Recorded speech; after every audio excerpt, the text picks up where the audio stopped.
श्री शिवाय नमस्तुभ्यम। बोलिए शंकर भगवान की जय। प्रिय श्रोताओं, आज की कथा में हम सुनाएंगे आपको 12वें अध्याय की कथा, यानी कि 12वें दिन की कथा। तो इस कथा में स्वर्णगौरी व्रत के महत्व के बारे में बताया गया है और उसके बाद सावन मास के 12वें दिन की कथा सुनाएंगे। तो आइए प्रिय श्रोताओं, कथा प्रारंभ करते हैं।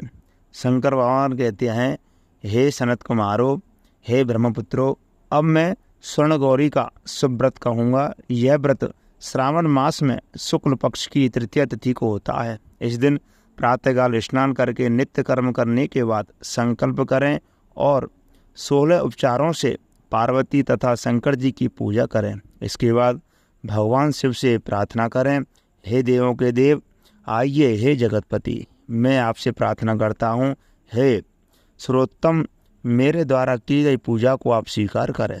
इस दिन भवानी पार्वती की प्रसन्नता को व्रत की पूर्णता के लिए दंपत्ति को 16 यावन प्रदान करें और द्विज श्रेष्ठ की प्रसन्नता के लिए यह वायन प्रदान करना चाहिए। चावल के आटे को 16 पकवानों से 16 बांस की टोकरियों को भरकर तथा उन्हें वस्त्र आदि से युक्त करें और पुनः 16 द्विज दंपत्तियों को बुलाकर इस प्रकार कहते हुए प्रदान करें, व्रत की संपूर्णता के लिए मैं ब्राह्मणों को यह प्रदान कर रहा हूँ।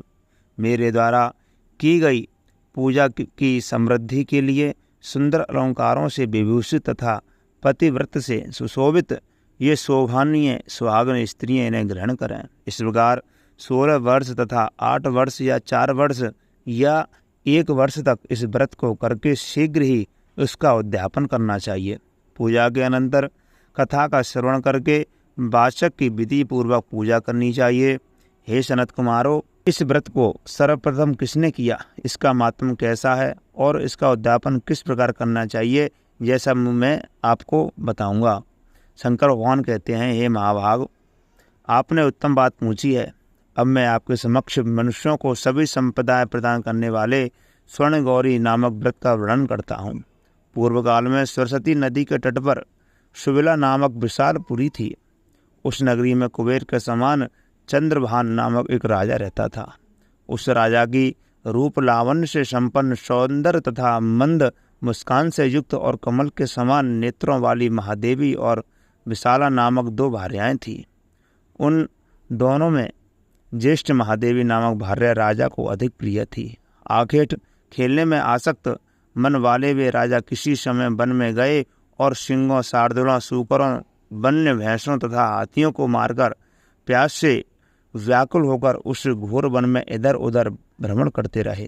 राजा ने उस वन में चकवा चकवी तथा बतकों से युक्त भ्रमरों तथा पीकों से समन्वित तथा विकसित मल्लिका, चमेली, मुकुंद तथा कमल से सुशोभित अप्सराओं का एक सुंदर सरोवर देखा।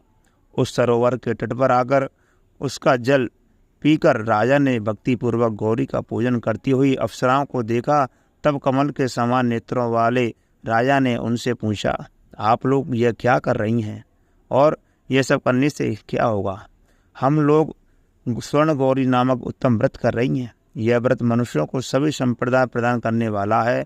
हे नृपश्रेष्ठ, आप भी इस व्रत को कीजिए।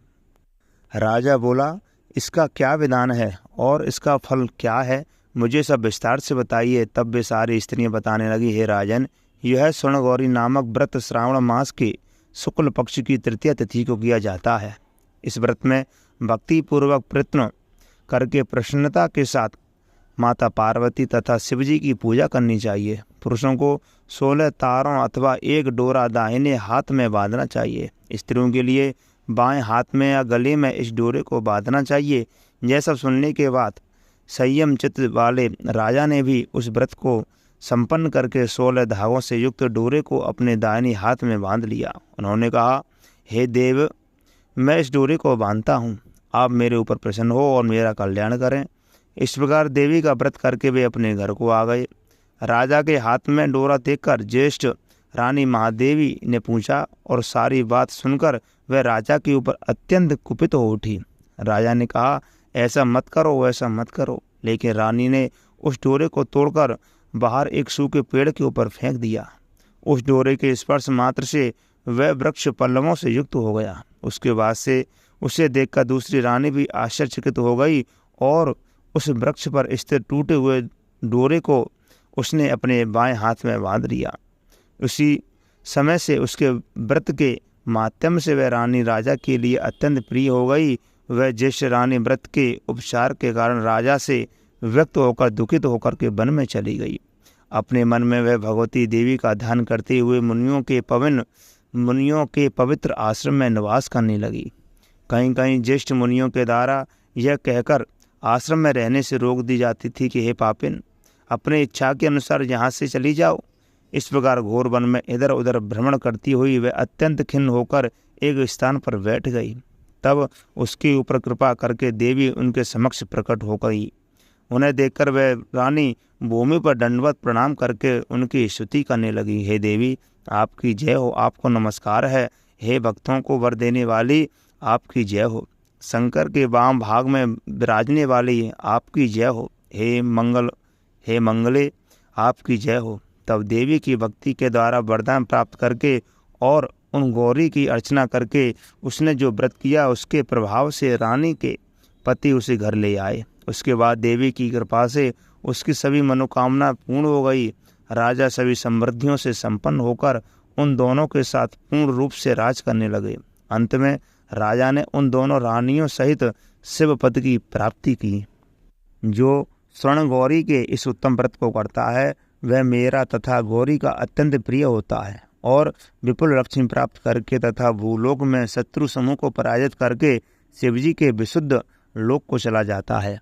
हे सनत कुमार, अब आप दत्तचित होकर इस व्रत के उद्यापन की विधि सुनिए। चंद्रमा तथा तारावल से युक्त शुभ तिथि अथा शुभ वार में एक मंडप बनाकर उसके मध्य में अष्टदल कमल के ऊपर धान्य रखकर उस पर एक कुंभ स्थापित करें। पुनः उसके ऊपर 16 फल प्रमाण का बना हुआ एक तिल पूरित ताम्रपत्र पूर्ण पात्र रखें तथा उस पर पार्वती शंकर की 2 प्रतिमा स्थापित करें। शिवजी की प्रतिमा श्वेत वर्ण के 2 वस्त्रों तथा शुक्ल वर्ण के यज्ञोपवीत से सुशोभित हो। उसके बाद वेदोक्त मंत्रों से विधि पूर्वक उसकी प्रतिष्ठा करें और भली भांति ब्राह्मण के द्वारा पूजा करके रात्रि में जागरण करें। इसके अनंतर प्रातःकाल पूजा करने के बाद होम इत्यादि करें। सर्वप्रथम ग्रह होम करके प्रधान होम करें। हवन के लिए यम मिश्रित तिल घृत से पूर्ण रूप से सशक्त होना चाहिए। 1000 अथवा 100 आहुति डालनी चाहिए।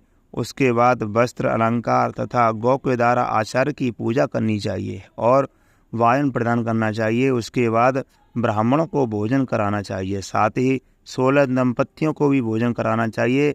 अपने द्रव्य सामर्थ्य के अनुसार उन्हें भूषी दक्षिणा देनी चाहिए।